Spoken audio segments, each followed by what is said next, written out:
ஹஜ் யாத்திரைக்கு ஏன் மற்ற மதத்தில் அனுமதி இல்லை? அதாவது இது ஒரு நல்ல கேள்வி கேட்குறாங்க. ஹஜ்ஜின்ற ஒரு கடமை நமக்கு இருக்கிறது.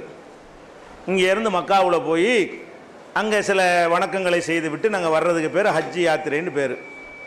இந்த ஹஜ்ஜி யாத்திரைக்கு வந்து முஸ்லீமை தவிர யாரும் என்ன செய்ய மாட்டாங்க, அனுமதிக்க மாட்டாங்க. முஸ்லீமை மட்டும்தான் என்ன செய்வாங்க, ஹஜ்ஜி யாத்திரைக்கு அனுமதிப்பாங்க. சவுதி அரசாங்கம் தான் அனுமதிக்கணும். அந்த அரசாங்கத்தில் போன உடனே பாஸ்போர்ட்டில் நீங்கள் முஸ்லீம் இருக்கான்னு பார்ப்பாங்க. முஸ்லீம் இருந்தால் என்ன செய்வாங்க, அலோவ் பண்ணுவாங்க. முஸ்லீம் இல்லைன்னா ஹஜ்ஜிக்கு வந்து அனுமதிக்க மாட்டாங்க. இது உள்ளது தான், இருக்கிறது தான். அது ஏன் என்று கேட்கிறார்கள். எல்லா மதங்களுமே அவங்களுக்குண்டு ஒரு புண்ணிய தலம், ஒரு புனித தலம் என்று வைத்திருக்கிறார்கள். பொதுவாக கோயில்கள் நாடு பூரா இருந்தாலும் திருப்பதிங்கிறது ஒரு புண்ணிய ஸ்தலம், அந்த ஊரே புண்ணிய ஸ்தலம். அந்த ஊருக்குன்னு தனி சட்டம் வந்துடும். அந்த கோயில் உயரத்துக்கு மேலே கட்டடம் கட்டக்கூடாது. அங்கே உள்ள வாழ்வதற்கு நிறைய விதிமுறைகள்லாம் நினைஞ்சிருப்பாங்க. கோவில் நகரம்னு சொல்லி அதை அங்கேயே புனித நகரம்னு அறிவிச்சிட்டாங்கன்னு சொன்னால் அதுக்கு தனி சட்டம் வச்சுருப்பார்கள். அப்போ அந்த மாதிரியான அடிப்படையில் இஸ்லாம் என்ன பண்ணுதுன்னா, எல்லா பள்ளிவாசலுக்கும் வரலான்னு அனுமதிக்கிறது. பள்ளிவாசலுக்கே மற்றவங்க வரக்கூடாதுன்னு சொல்லலை. எந்த பள்ளிவாசலுக்கு வேண்டாலும் முஸ்லீம் அல்லாத மக்கள் என்ன செய்யலாம், வரலாம். உள்ளே வந்து என்ன விரும்புனா நீங்கள் தொழுகை கூட நடத்தலாம். ஒரே இறைவன் நம்பினா அது ஏற்றுக்கொள்ளப்படும், இல்லைன்னா ஏற்றுக்கொள்ளப்படாது. ஆனால் தடுக்க மாட்டோம், தடுக்கக்கூடாது. முஸ்லீம்கள் வந்து முஸ்லீம் அல்லாதவங்களை பள்ளிவாசலுக்கு வருவதை விட்டு தடுக்கக்கூடாது. நபிகள் நாயகம் காலத்தில் எல்லாரும் பள்ளிவாசலுக்கு வந்தாங்க. அப்போ அவங்களுடைய பள்ளிவாசலுக்கு வந்தாங்க. மதீனாவில் இருக்கக்கூடிய நபிகள் நாயகத்தினுடைய பள்ளிவாசலுக்கு எல்லாருமே வந்தாங்க.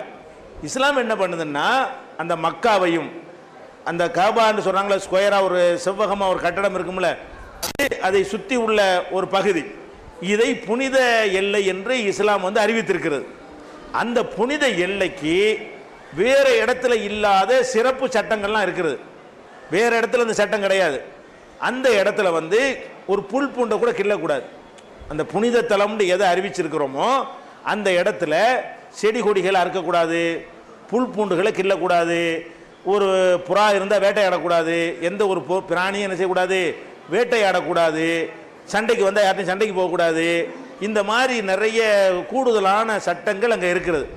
இந்த சட்டங்களை எல்லாம் யார் இஸ்லாத்தை நம்புகிறாங்களோ அவங்க தான் கடைப்பிடிப்பாங்க.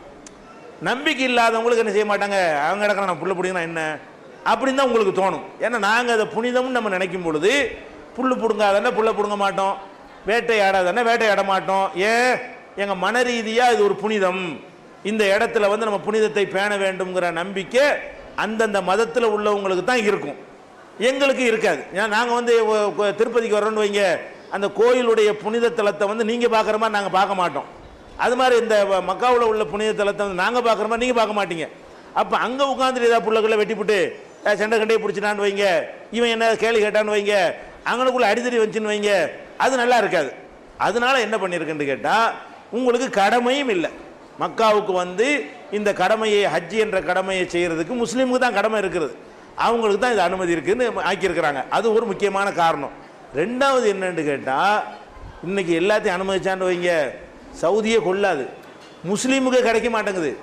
இன்றைக்கி இருக்கிற ஒரு ஊரில் வந்து 20 லட்சம் பேர் 30 லட்சம் பேர் ஹஜ்ஜிக்கு போகிறான் வருஷம். ஒரு நேரத்தில் ஒரு ஊரில் 20-30 லட்சம் பேர் போனால் என்ன ஆகும்? ஒரு ஊரில் போய் தண்ணி கிடைக்குமா, வசதி செஞ்சு கொடுக்க முடியுமா? அப்போ ரெஸ்ட்ரிக்ட் பண்ண வேண்டிய அளவில் இருக்கிறது. அப்போ எல்லாரையும் அனுமதிச்சான்னா 60 லட்சம் 70 லட்சமாக ஓடி போயிடும். அப்போ ரொம்ப ஒரு ரெஸ்ட்ரிக்ட் பண்ணி ஒரு ரொம்ப கெடுபிடிகள்லாம் போட்டு அது நம்ம சருத்தெல்லாம் போட்டு தான் என்ன செய்கிறான், அதை அனுமதிக்கிறான். ஹஜ்ஜிக்கு போகிறதுக்கு அனுமதிக்க முடியும் உலக நாடுகளில் தான் போகிறதுனால. இந்த மாதிரி ஒரு காரணத்தை அடிப்படையாக வைத்து மக்காவில் உள்ள அந்த புனித தலத்திற்கு மாத்திரம் அவங்க வரக்கூடாது. ஹஜ்ஜிக்கு மட்டும் கிடையாது, ஹஜ்ஜி இல்லாத நேரத்துலையும் தான். இப்போ நேரு போனார், சவுதி அரேபியாலாம் சுற்றி பார்க்க போனார். மக்காவுக்கு போகும்போது என்ன செஞ்சிட்டாங்கன்னா, இது புனித தலம்ங்க, இதனுடைய இதுக்கு தனி ரூல் இருக்குங்கன்னு சொன்னால் ஒத்துக்கிட்டார். நேரு கூட போகல, ஹஜ்ஜி நேரத்துக்கு இல்லை, சாதாரணமாக கூட அந்த புனிதத்தை பேணுவதற்குன்னு ஒரு கோயிலில் ஒரு எல்லை வச்சுருப்பாங்கன்னு வைங்க, அதில் முஸ்லீம் வரக்கூடாதுன்னு எழுதி போட்டிருக்கிறாங்க சில இடங்களில். அதை நம்ம ஒபே பண்ணிக்கிறணும். சரி, கரெக்டு தான், அவங்க அந்த இடத்துல ஏதோ கூடுதலாக வச்சுருப்பாங்க, அவங்க சட்டத்தை அவங்க தான் தீர்மானிப்பாங்க, நம்ம ஏன் அதை போய் தலையிடணும், பொது இடம் இல்லை தானே, அவங்களுக்கு சொந்தமான இடம் தானே அப்படின்னு நாங்களும் எடுத்துக்கொள்ளணும். வழங்குதா? இந்த வழியாக முஸ்லீம் இந்துக்களை தவிர யாரும் வரக்கூடாதுன்றெல்லாம் சில போர்டுகள் நாங்களே பார்க்குறோம். அதை விகற்பமாக நாங்கள் எடுக்கக்கூடாது. ஏன், அந்தந்த மதத்தினுடைய நம்பிக்கையை வந்து அவங்க தான் தீர்மானிக்கணும், நாங்கள் போய் தீர்மானிக்க முடியாது. இதன் அடிப்படையில் தான் மக்காவுக்கு என்ன செஞ்சுருக்காங்க, ஹஜ்ஜி மாத்திரம் இல்லாமல் சும்மா கூட எல்லா இடத்துக்கும் போய் இந்த புனித எல்லைன்னு ஒரு ரவுண்டு போட்டிருப்பாங்க. அந்த எல்லைக்குள்ள மாத்திரம் என்ன செய்ய மாட்டாங்க, இது முஸ்லீம்கள் மட்டும்தான் போகணும், அதில் என்ன ஒன்றும் கிடையாது, இடம் தான் அது, அந்த புனிதத்தை காப்பாற்றுவதற்காக வேண்டி.